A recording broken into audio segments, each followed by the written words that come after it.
এরপরে প্রশ্ন হলো, তারাবিতে 4 রাকাত শেষে একটি দোয়া পড়া হয় এবং মোনাজাতে একটি দোয়া পড়া হয়, এই দুটি দোয়া কতটুকু সহি দোয়া করে জানাবেন? ভাইরা আমার, তারাবিহ যেটাকে আমরা বলি, এটা তারবিহাতুনের বহু বচন।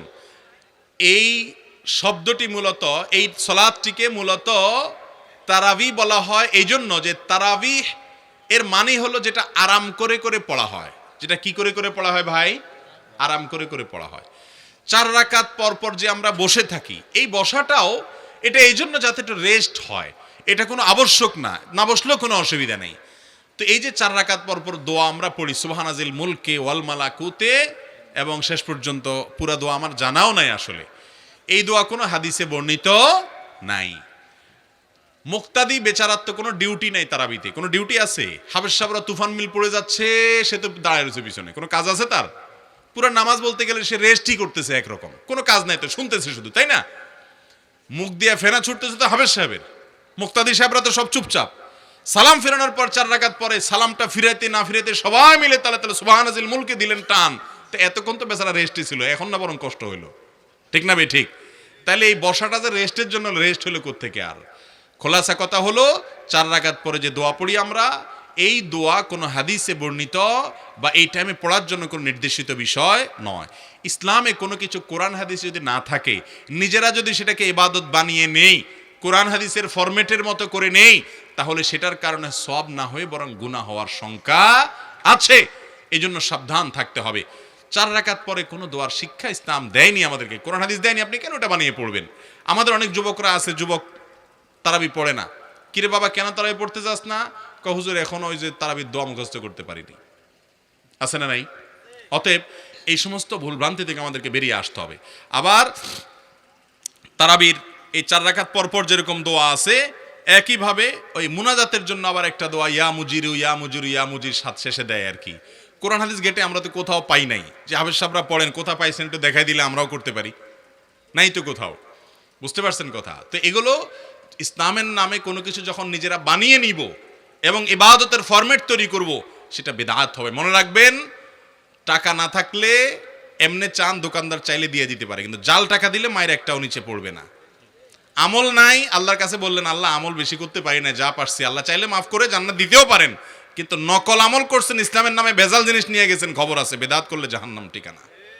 অতএব আল্লাহ তাআলা আমাদেরকে বেদাত থেকে বেঁচে চলার তৌফিক দান করুন।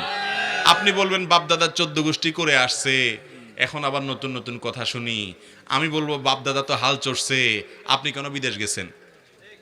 দুনিয়াটা তো ভালো বুঝেন যে বাপদাদা হয়তো একটা কিছু করতে পারেন নাই, আল্লাহ ওনাদের যতটুকু তৌফিক দিয়েছেন ততটুকু করছেন, আল্লাহ হয়তো সেটাই কবুল করবেন, কিন্তু আমাদেরকে আল্লাহ তৌফিক দিয়েছেন, আমরা সঠিকটা জানতে পারছি। অতএব ভুলটা আমাদেরকে অবশ্যই ছাড়তে।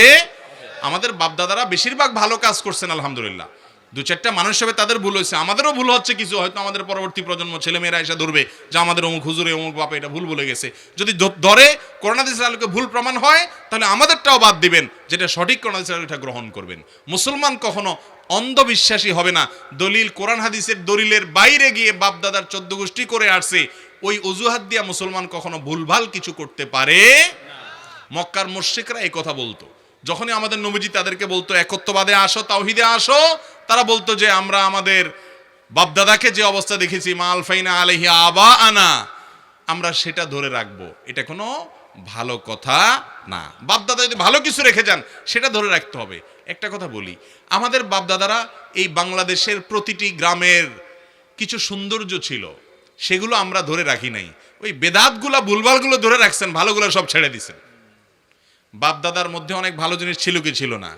আমাদের বাপদাদারা তাদের বাপদাদাদেরকে, মুরব্বীদেরকে সম্মান করতো কি করতো না? আজকাল যুবক পোলাপানের মধ্যে আছে এগুলা? তো বাপদাদার যেগুলো ভালো ছিল সেগুলো সব ছেড়ে দিছেন, ঠিক না ভাই? ঠিক।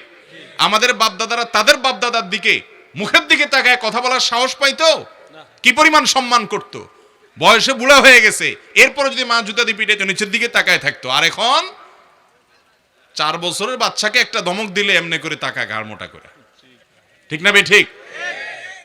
বাংলাদেশে মানুষের কিছু সামাজিক সৌন্দর্য ছিল, সেগুলো হারিয়ে গেছে ভাইরা আমার, নষ্ট হয়ে গেছে আমাদের যুব সমাজ, তারা বকে যাচ্ছে। অতএব বাপদাদার ভালোগুলোকে আমরা ধারণ করে রাখবো ইনশাআল্লাহ। তবে তাদের ভুল ভাল কিছু থাকলে তারা মানুষ ছিলেন, বলের ঊর্ধ্বে না, সেগুলো আমরা গ্রহণ করব না।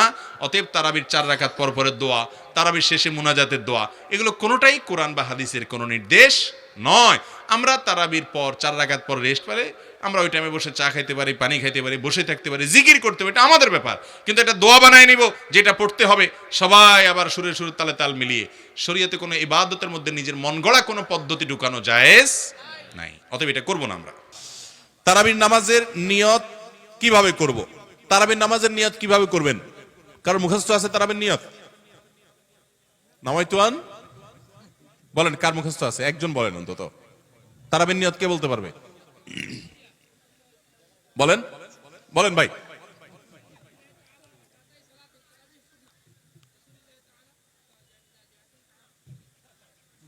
মাশাআল্লাহ মাশাআল্লাহ, এবারই পুরস্কার দেওয়া উচিত। বসেন, আপনি অনেক কষ্ট করে মুখস্থ করছেন। তুমি বগুড়া সদরের লোক ভাই? কালো কাহালো।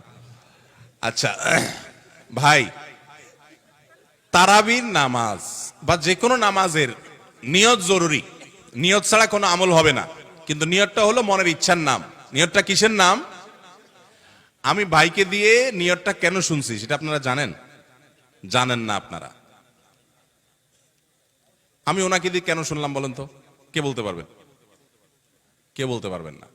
আমি ওনার দিয়ে এই জন্য শুনছি যে ওটা আমার জানা ছিল না। এটা হলো সত্য কথা। ওইটা আমি নিজেও জানি না। নামাইতুয়ান দিয়ে শুরু এটা জানি, কিন্তু বাকি শেষেরটা আমি জানি না। এই জন্য আমি চাইছি একটু শুনতে আর কি। আমি জানি না এই জন্য যে কোরআন হাদিসে কোথাও পাই নাই। এখন ভাইরা কেউ পাইলে তো ভিন্ন কথা, আমি কোথাও পাই নাই। এই নিয়ত মুখে এরকম গদবাদা উচ্চারণ করা, হ্যাঁ এটা পাইছি আমরা ছোটবেলা বগদাদি কায়দায়। বগদাদি কায়দা এটার জন্য কত মাইদ্যরে হয়তো খাইছি, পাইয়া তখনই ভুলে গেছি। এটা পরবর্তীতে কোরআন হাদিসে যেহেতু পাই নাই, এই জন্য আর আমরা ওটা মুখস্থ করি নাই। ভাইরা আমার, নামাজের জন্য এরকম নামাইতুয়ান, এরকম গদবাদা যে দোয়া আমরা শিখেছি, এগুলোর কোনোটি কোরআন বা সুন্নাহর কোথাও আমরা নিয়ত করব মন থেকে যে আমি তারাবির নামাজ পড়ছি, বাস এটা আমার ইন্টেনশন আছে, নিয়ত আছে, মনে আছে, এটাই যথেষ্ট। মুখে উচ্চারণ করা জরুরি না, এবং মুখে উচ্চারণ করা এটা সুন্নাহও না। নবী সাল্লাল্লাহু আলাইহি ওয়াসাল্লাম শেখানো না এটা আমাকে। ইবাদত করতে হবে তার পদ্ধতিতে। কোনো হাদিসে যদি উৎসাহ দেওয়া না থাকে, আমি কেন সেটা করতে যাব, কসরত করতে যাব? তবে হ্যাঁ, নিয়তটা হলো অন্তরের ইচ্ছার নাম, সেটাই যথেষ্ট। আলাদা মুখে নামাইতুয়ান পড়ার দরকার নেই। এরপরে প্রশ্ন হল, স্কুল জীবনে আমি ও আমার বন্ধুরা মিলে অনেক দোকান থেকে 5 টাকার জিনিসপত্র কিনতে গেলে 10 টাকার জিনিসপত্র নিয়ে আসতাম। দোকানদারদেরকে না দেখিয়ে এখন দোকানদার কিভাবে ফেরত দেবো বা অন্য কোনো বিধান আছে কিনা? এই আকামটা বেশিরভাগ যুবকরাই ছোটবেলায় একটু আধটু করেছে, ঠিক না? ওই আশপাশের চাচা মিয়ার গাছের আম চুরি করে খেয়ে ফেলছেন, আরেকজনের নারিকেল চুরি করে বিক্রি করে ফেলছেন, আর মা বাপেরটা তো বলাই বাহুল্য। দোকানে ফাঁকি ঝুঁকি দিয়া আইসক্রিম কিনা 5 টাকা খাইছেন, 2টার দাম দিয়ে চলে আসছেন, হ্যাঁ, দোকানদার চাচা টের পাই নাই। এরকম আকাম কুকাম বেশিরভাগ যুবকরাই ছোটবেলায় কম বেশ করেছেন। ভাইরা আমার, দেখতে মনে হয় 5 টাকার আইসক্রিম, 2 টাকার আইসক্রিম, 10 টাকার আইসক্রিম, এই তো এমন আর কি। কিন্তু কিয়ামতের ময়দানে যখন এটা চাওয়া হবে, সেদিন এই টাকা খুঁজে পাওয়া যাবে না ফেরত দেওয়ার জন্য। কি দিতে হবে? আমল দিতে হবে। সেদিন কলিজা ছিঁড়ে যাবে আমল দিতে। তো সেটা থেকে যদি আপনি বাঁচতে চান, তাহলে সেক্ষেত্রে সেই দোকান যদি থাকে, সেই দোকানদার যদি থাকে, অনেক সময় দোকানদার অনেক বছর পর্যন্ত থাকে, তাহলে ওই দোকানে গিয়ে বলেন, চাচা আপনার দোকানে চুরিদারি করে এরকম ফাঁকিঝুঁকি করছিলাম, পোলাপান বয়স ছিল, বুঝি নাই, আপনি যদি মাফ করেন তো ভালো, আর না হলে বাবা এই নেন, সে সব মিলে 20-30 টাকার বেশি হবে না বা 100 টাকা বেশি হবে না, আপনি নিয়ে নেন। যা হবে সর্বোচ্চ আনুমানিক একটা ফিগার চাচা মিয়ারে দিয়ে দিবেন বা এই দোকানে দিয়ে দিবেন। আর যদি দোকানদার খুঁজে না পান, দোকান চলে গেছে, বেচারা মরে গেছে, তাহলে তার ওয়ারিসরা থাকলে তাদেরকে দিবেন, ছেলে মেয়েরা থাকলে তাদের কাছে ফেরত দিবেন। যদি মনে হয় এগুলা দিতে যাব, তাহলে তো মনে মনে বেটা বলবে এটা তো চোর, আরো বরং আমার প্রতি কুধারণা করবে, আপনার এখন লজ্জা হয়, তাহলে অন্য কোনো ভাবে তার সম্পদের মধ্যে ওই টাকাটা ঢুকাই দিলেন, বললেন চাচা এগুলো রাখেন। বলে কেন? বলে রাখেন রাখেন বাবা রাখেন। তখন মনে করবে ভাতিজা কত ভালো মানুষ, সুবহানাল্লাহ, আমার এসে এমনি টাকা দিয়ে গেছে। আসলে তো আপনি চোরাই টাকা ফেরত দিয়েছেন। আপনি ফেরত দিলেই হলো, যেভাবেই হোক চাচা মিয়ারে ফেরত দিলেই আপনি কি হয়ে গেলেন? দায়মুক্ত হয়ে গেলেন। আর যদি ওই লোকরে কোনোভাবে খুঁজে না পাওয়া যায়, ওই দোকানও নাই, মানুষও নাই, কোথায় নাই, খোঁজ খবর নাই, স্কুলের পাশে খাইছেন, কোথায় সেই স্কুল চলে গেছে, এখন কিছুই নেই, তাহলে সেক্ষেত্রে আনুমানিক কিছু টাকা আল্লাহর রাস্তায় দান করে দিবেন। এই কথা আমি সবসময় বলি যে জীবনে কত মানুষের হক আমরা নষ্ট করেছি না জেনে, খবরও নাই হয়তো। তো এই জন্য কিছু দান করবেন, 500, 1000, 2000 টাকা দান করবেন এই নিয়তে যে আল্লাহ এটা আমার জন্য না, আমি যাদের হক নষ্ট করেছি আমার অজান্তে, তুমি তো জানো আল্লাহ, এই দানটা তাদের আমল নামা এটার সব জমা করে দিও, এটা ওই যে দায় আমার আছে, দেনা আছে, ওইটা থেকে মুক্ত হওয়ার জন্য আমি টাকাটা বলে দিলাম। তো তাদের টাকাটা তাদেরকে না দিয়া আল্লাহর রাস্তায় গরিব দুঃখীকে দিলেন, সবটা তাদের অ্যাকাউন্টে জমা হলো, নিয়তটা তাদের পক্ষ থেকে করলেন। এভাবে যদি করেন তাও আপনি কি হতে পারেন? মুক্ত হতে পারেন ইনশাআল্লাহ। একজন ইমানদার জবাবদিহিতার বোধ থাকবে। 2 নাম্বারি করে ফাঁকিঝুঁকি করে কামাই করে চলে গেলাম, পার হয়ে গেলাম। কয় ঘাট পার হবেন আপনি ভাই? কয় ঘাট পার হবেন? আখেরি ঘাট আছে না নাই? ধরা পড়বে কি পড়বে না? ছালনি দিয়ে ছেকে আল্লাহ তাআলা ধরবেন, কোনো উপায় নাই। একটা তিল পরিমাণ সম্পদ কারো নষ্ট করেছেন, পাকড়াও হবে ভাইরা আমার। অতএব নবী করিম সাল্লাল্লাহু আলাইহি সাল্লাম বলেছেন, সেদিন আসার আগে নিজেদের পাওনা দেনাগুলোকে চুকিয়ে নাও। মানুষের সম্পদ ইজ্জত নষ্ট করে থাকলে এগুলোর সব ক্ষমা চেয়ে দায় দেনা পরিশোধ করে পরিচ্ছন্ন হয়ে যাও। ওই দিন আসার আগে, যেই দিন কোন মানুষের উপকার কেউ করতে পারবে না, কেউ কাউকে ছাড় দিবে না।